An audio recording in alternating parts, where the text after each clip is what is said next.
Hello and welcome to Only a Podcast. Two blokes upside down and many miles from home talk about popular culture and unpopular culture too. Books, music, films, the news, what we had for dinner last night, everything is fair game. We've no idea what we're doing or why, but we're going to do it.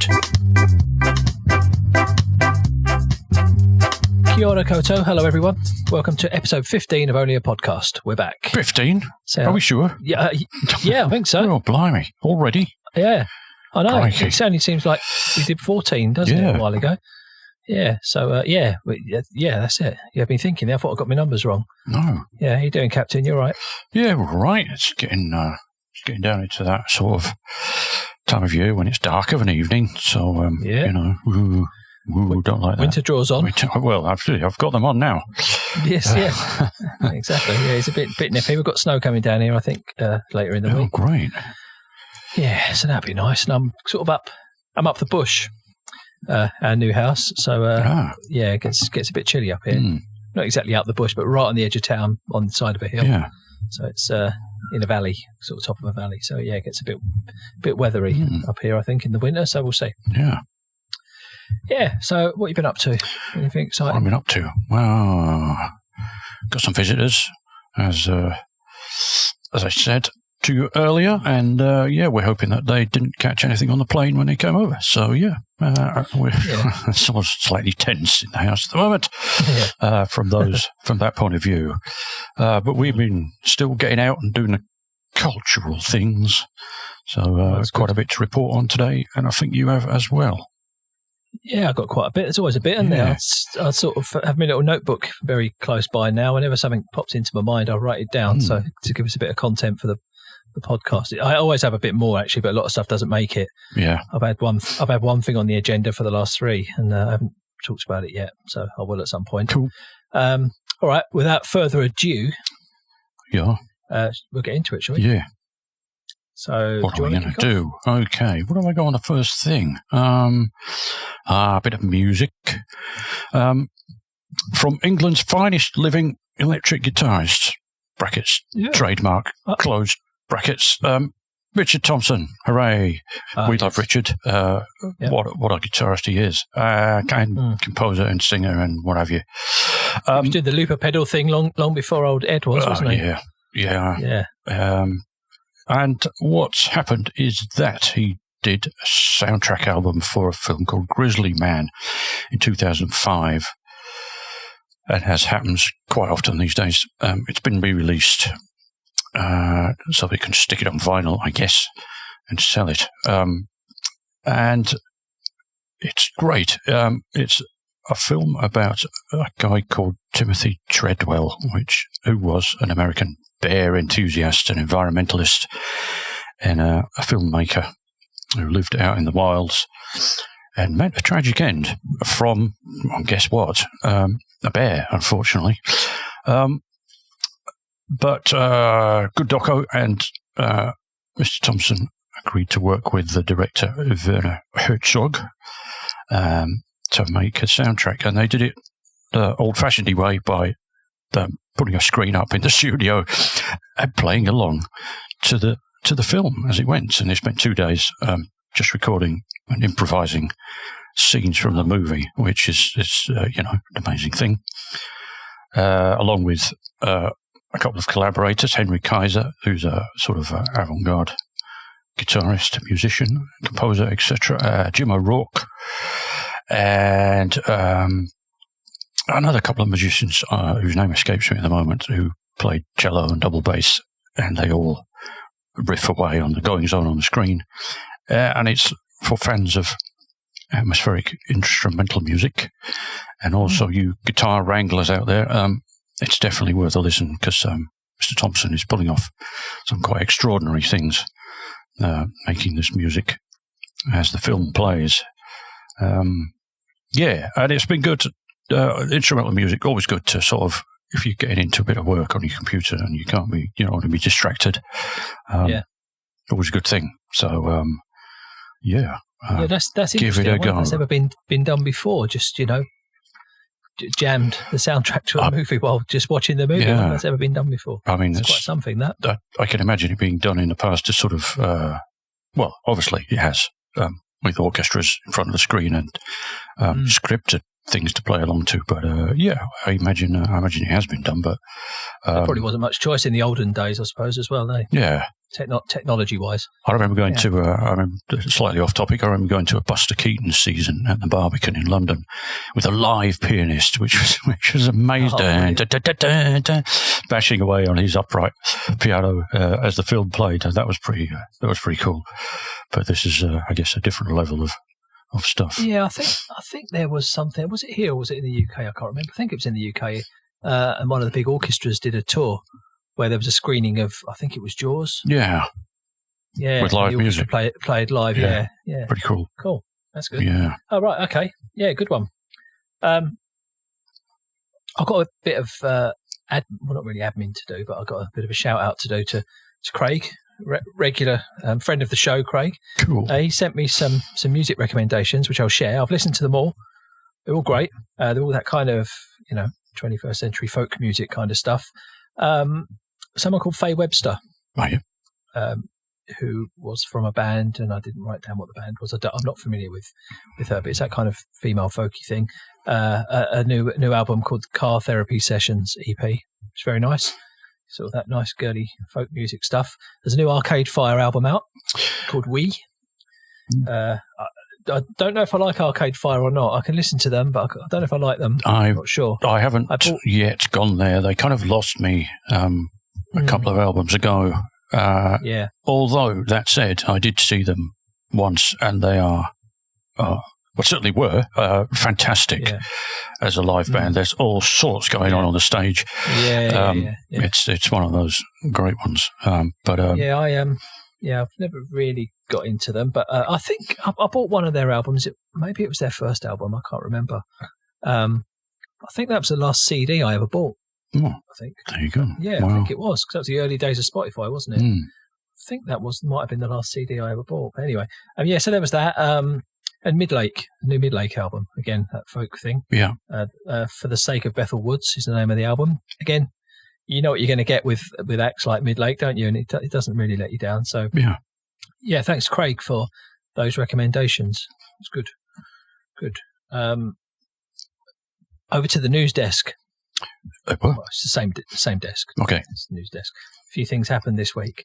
So R.I.P. Dennis Waterman. Yeah. We lost. We did. Yeah. Well, yeah, he's played some iconic roles, I think we can say. Part of a couple of incredible double acts on TV. Yeah. In the Sweeney and Minder. There were a lot of things going around on the socials, which was better, the Sweeney or Minder. I'm a little bit young for the Sweeney. I remember it, and I remember it being on. I remember watching it, but I don't really remember being really affected by it. Minder, on the other hand, I loved your it. Era, yeah. I was a 12-year-old, 13-year-old. He was the Ardie Skeezer in London, wasn't he, Terry McCann? Yeah. So, I liked him a lot. Of course, he did other stuff. It was that New Tricks thing, which I think was all right. I don't know. Wrote the theme tune, sung the theme tune, and all that. Well, there's a kind of a trope about that, isn't there? About how he had to be. It was on Little Britain, wasn't it? Yeah. to sing. If he wouldn't be in a series unless he could sing the theme tune. That's right. There's their riff on that, but he quite enjoyed that. I think didn't he appear on stage with them at one point and took the Mickey out of himself. Yeah. He was all right. There's a couple of great clips on YouTube from Top of the Pops. You see.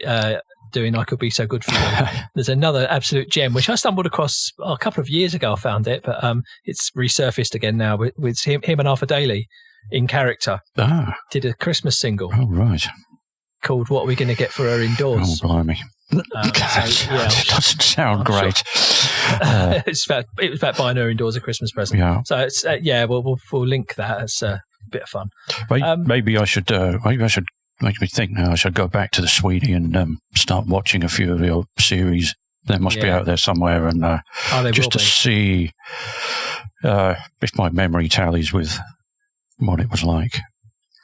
Yeah, this is the nostalgia thing, isn't it? Because I've gone back to. I remember a few years back. My oldest daughter. She would have been about 16 at the time, or something like that, and I kept going on about Life of Brian. You've got to watch Life of Brian. You've got to watch Life of Brian. You'll love it. You'll love it. So we sat down and watched Life of Brian, and I hadn't seen it for a few years. And, it's one of my favourite films ever, of course.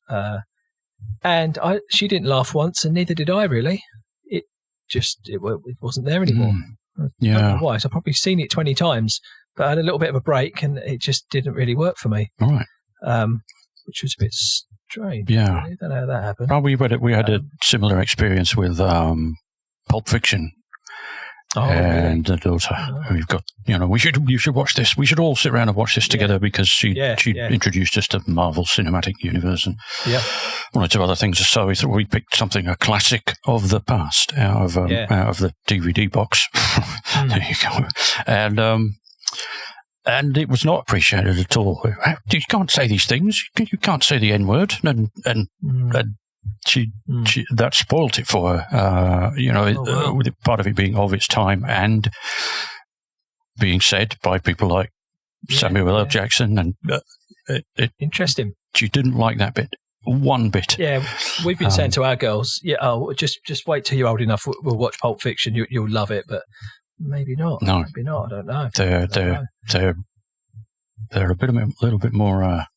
Intolerant, and rightly so, really, of that kind of thing. But they're very, what can you say? Or just doesn't get it. Maybe too young to get it, because it's a comedy essentially, right? It's a black comedy. Yeah. Okay, that's interesting. We also, in the entertainment news this week, we've got a new Doctor Who. We did, and oh dear, that's got some people upset, hasn't it? Well, it always does, doesn't it? It seems to these days, unless it's a white bloke of a certain age. That's right. It doesn't really matter, does it? It doesn't matter at all. It doesn't matter in the slightest. No, it doesn't. The idea he's a shape-shifting being. Exactly. I I think you'll find a source from some nerd. He was only supposed to have 13 regenerations anyway. Oh, right. So the whole thing's a farce anyway. So try and pronounce it right. Ncuti Gatwa. Ncuti Gatwa. Ncuti, I think so. Just Ncuti. Yeah. Sorry, Ncuti Gatwa is the new actor. He's he's Scottish, I believe, technically, but he's from African descent, of course, and he's gay. Yeah. And many people will know him as Eric from Sex Education. That great excitement in our house when it was announced, because it's Eric. Eric is Doctor Who. He's the best thing ever, isn't he, Eric? Yeah. Again, folks, you haven't seen Sex Education, you've got to see it. Yeah. Netflix. It's fantastic. So that's a bit of TV news. And another one, big bit of news here is I finished Killing Eve. Okay. Oh. I think we can safely say there won't be any more Killing Eve. I won't say any more, but I don't think there could be any more. I doubt it. It was fantastic. But bang on form. So there were 4 seasons in total. I was just going to say, do watch it. Watch it, because it's marvellous. And sorry, am I going on too much here? No, carry on. It's fine. All right. Okay, another update. So you remember on the last episode, I said I'd just started reading a book, The Power of Now. Yeah.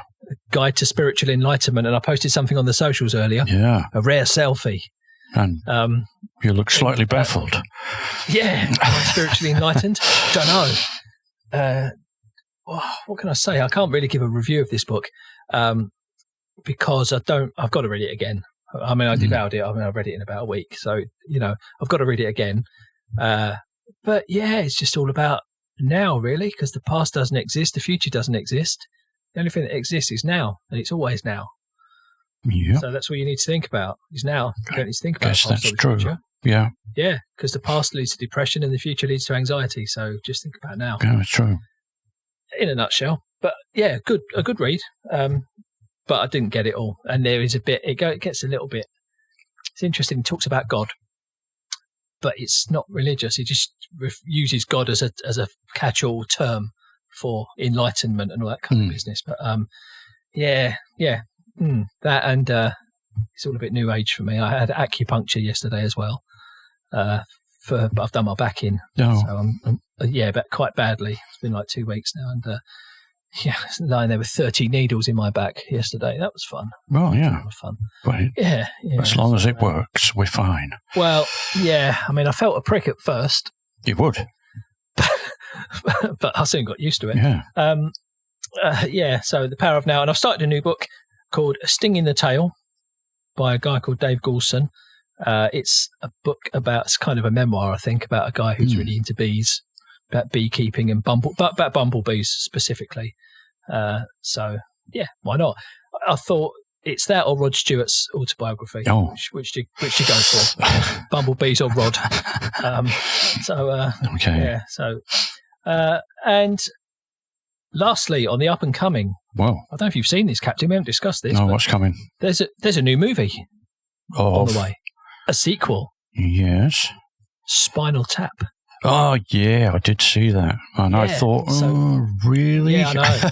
Yeah. But that brings us on to our topic for the day.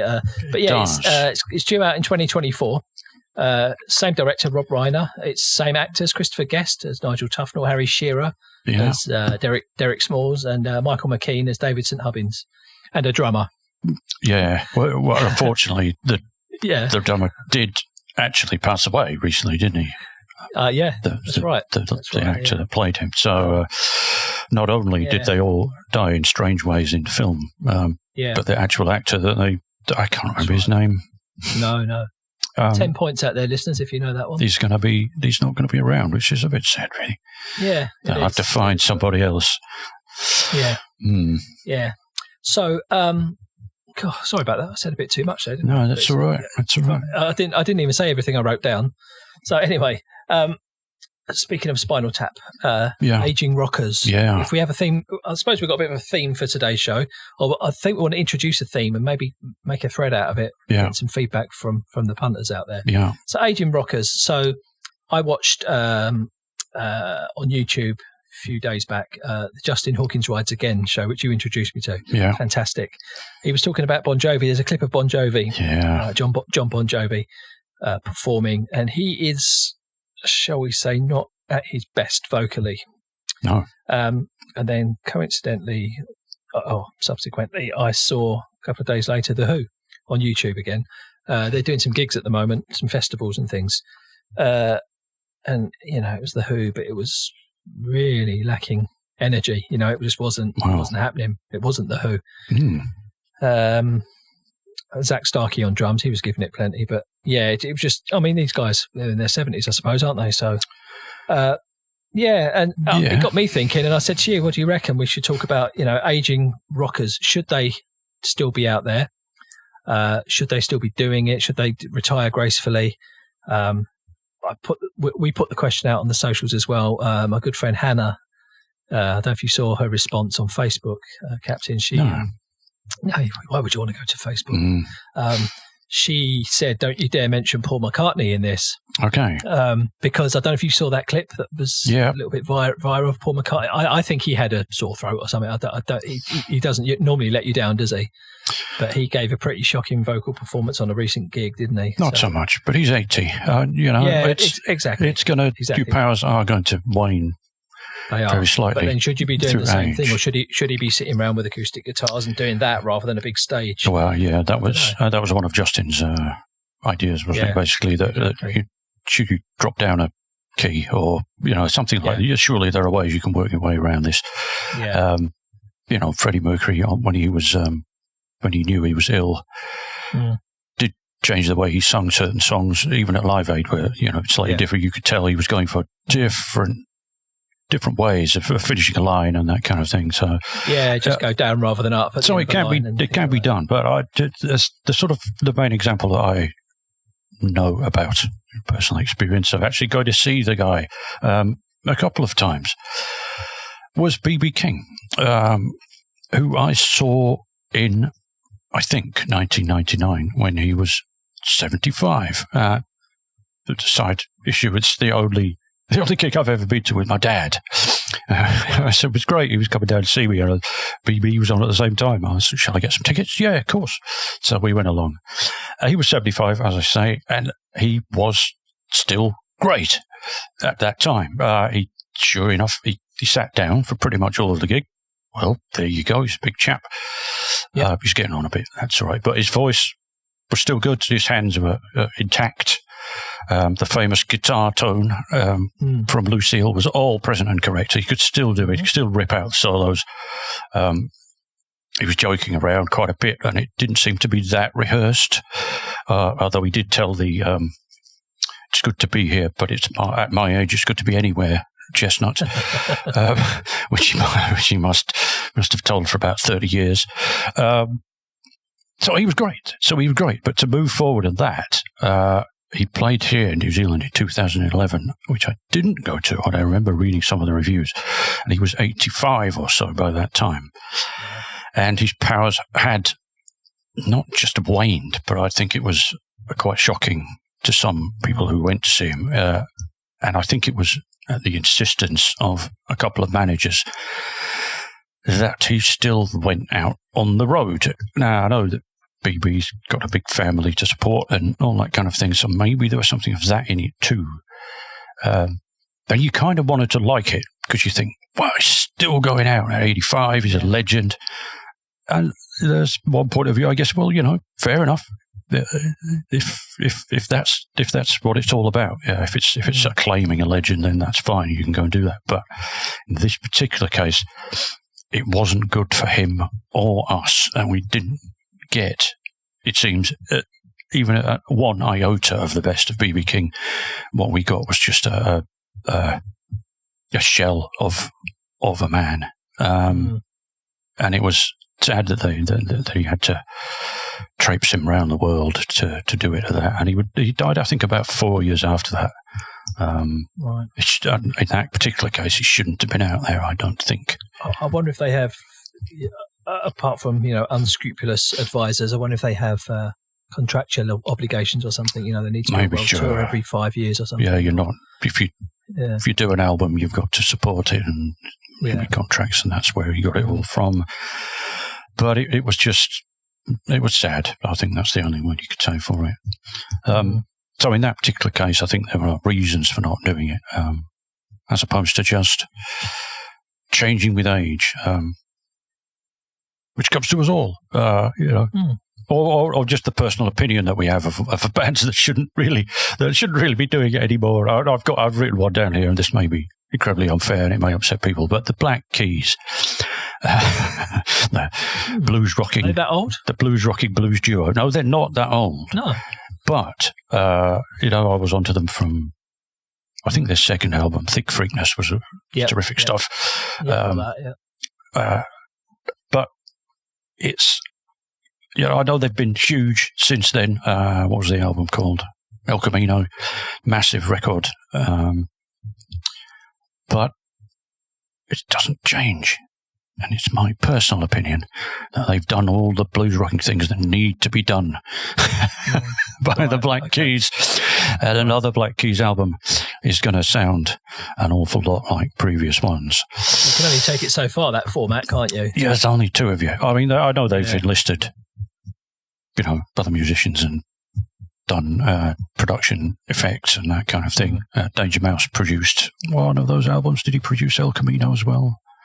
Can't remember. Anyway, that put a little bit of a different slant on it in more modern production.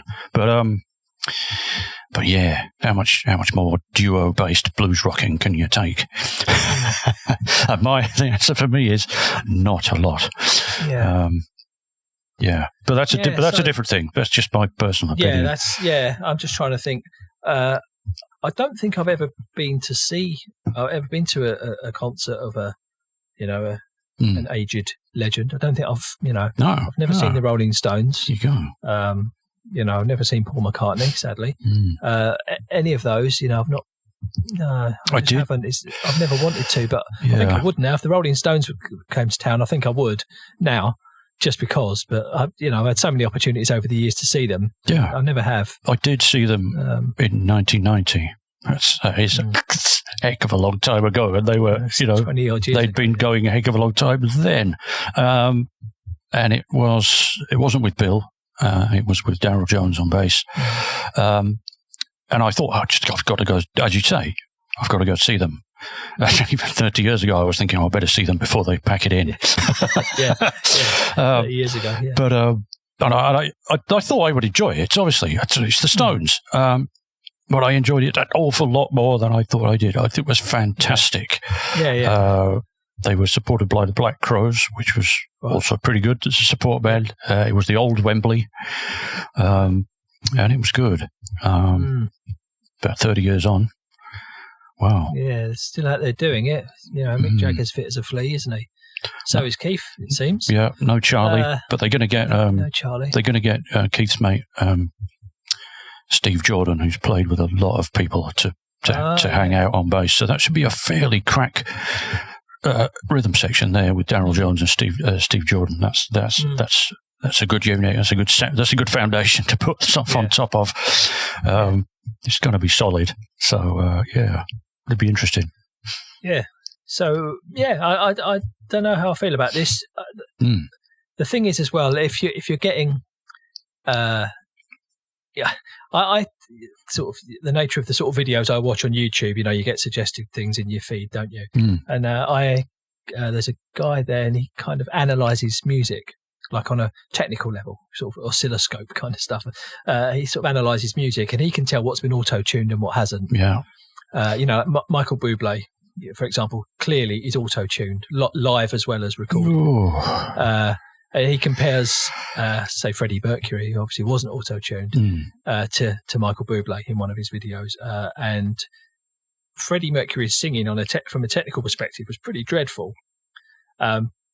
But of course, it's Freddie Mercury, and it doesn't matter. That's not what it's about. But Michael Bublé, and there are one or two others he's pointed out, were absolutely perfect. He puts it through his analyzer, and his notes are exactly on the line. And you can tell that if you listen to his music, it just sounds a bit, dull, really, doesn't it? It's got no. He's not Frank Sinatra, Well, I was just about to say. I mean, the one of the audacious things about Sinatra in his prime, and for an awful long time, was that he could mess around with the song.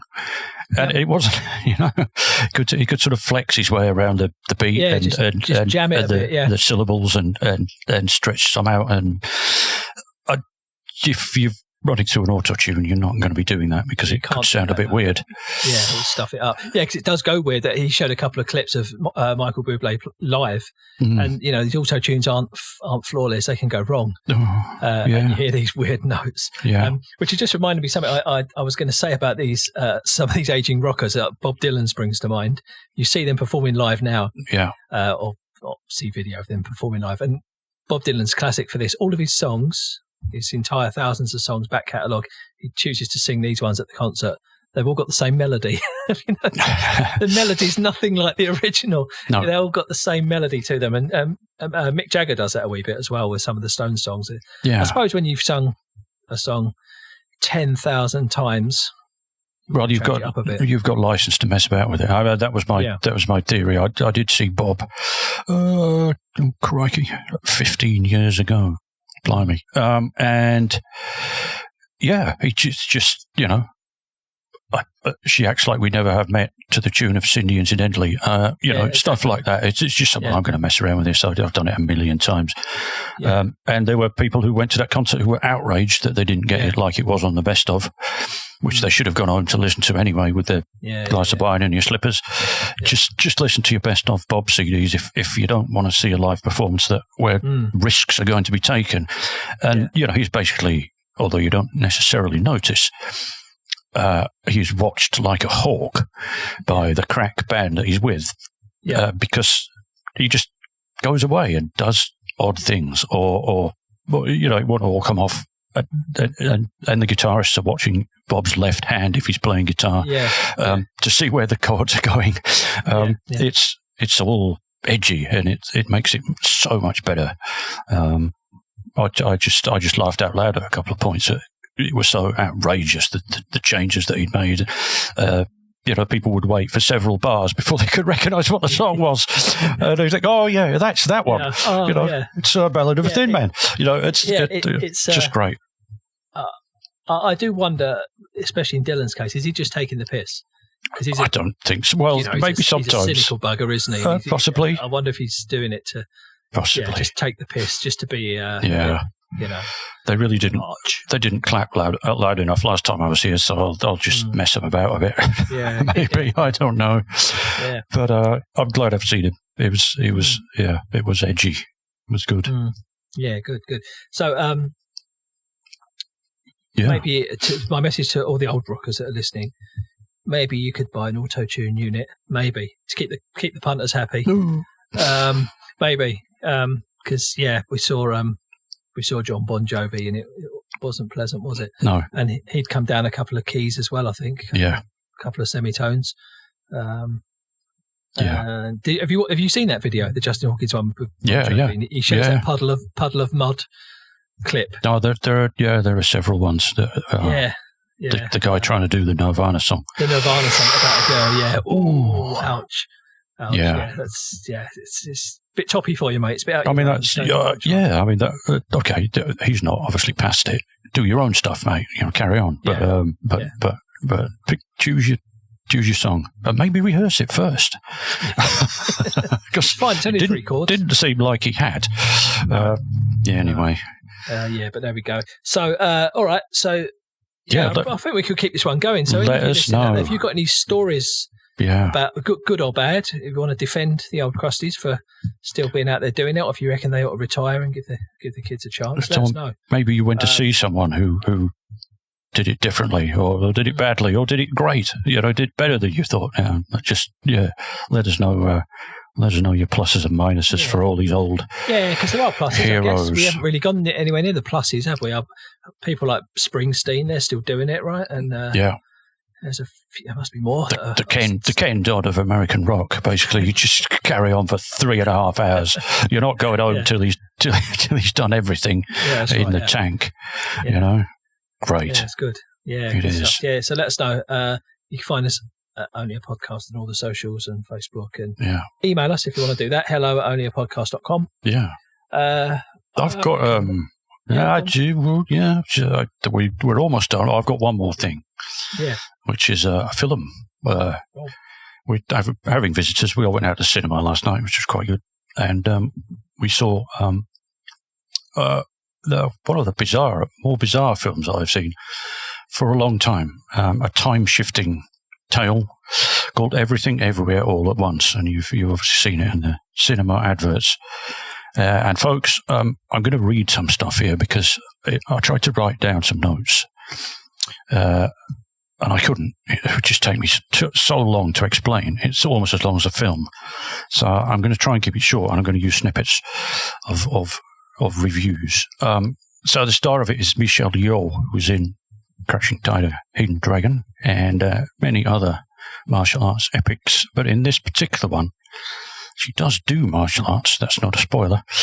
But she's a dowdy Chinese-American owner of a laundromat. And life's a bit of a hassle. Tax returns.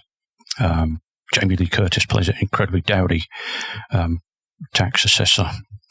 Great performance. But their marriage is she's struggling with a marriage, and she's struggling to bond with her daughter, who's a lesbian, and they can't tell Grandpa because he would be outraged.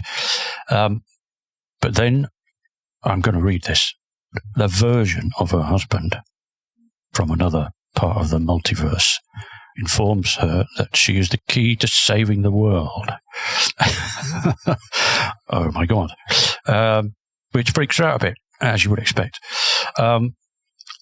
And the reason she's the one is because in the particular universe she's in at the moment, she is the most failed version of herself, and it can only get better. But in all of her other selves, she's succeeded in becoming something great. And again, not too much of a spoiler, one of her other selves is her film star self. Yeah, very meta that, eh? Because they use actual clips from her actual stuff as one of her other, the other instances of her. Anyway, I'm not going to go into too much more, but it's a story of love and redemption and all that kind of stuff, mixed in with some absolutely blinding special effects. Martial arts up the wazoo, as it were. There's some great stuff in there. And emotionally wrecking as I told you earlier, for certainly the younger people in the audience. I mean, we all appreciated it on that level, but it did something to the teenagers that were watching it with us. We were coming out looking like a wet dish rag, basically, just wrung out emotionally. And it's an R13, so it does have its moments with some shocking stuff, but not too much, and it doesn't spoil it. I would recommend anyone who's into anything like a science fiction movie with heart and soul and great visuals, go watch it. Crikey, it's simultaneously baffling and brilliant. It may be one to watch twice or more than that. Yeah. So there's my quality recommendation for this week. You were talking about it earlier. It sounds amazing. What about this sign in the cinema foyer? Oh, yeah. Yeah, we were going in, and above the bar in the cinema, there was a little sign that said, "No crying." And we thought, oh, what's that up there? Well, that's funny. You know, somebody must have put a sticker up there from a movie or something like that. And then we came out, and we realised why. Because everyone was crying. A lot of the audience were going out in tears. In a good way, I have to say. You know, but yeah, I'd never seen a not for some time, you know, an audience wrecked so emotionally by a film. So yeah, solid recommendation there. It's got 97% on Rotten Tomatoes or something like that now. So you know, it's been out a while.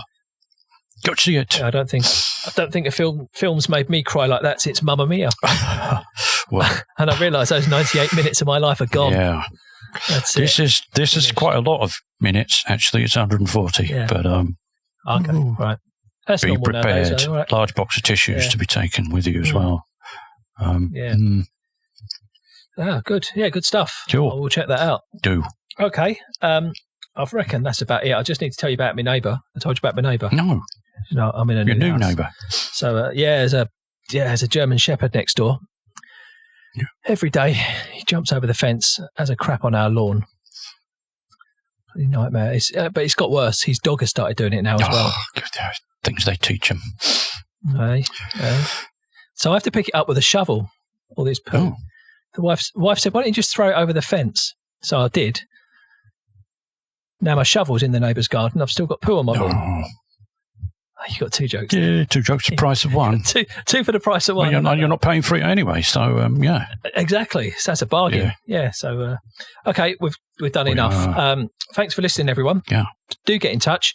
Do share our stuff, and if you like our stuff, subscribe, and ratings really good if you can do that on Apple or Spotify. Yeah, it is. Give us some stars because we're trying to get our numbers up. We've plateaued a bit, haven't we? Yeah, give us a thumbs up on YouTube if you're watching on YouTube. Thumbs up, or do all of them. Go through all of them and do all those things.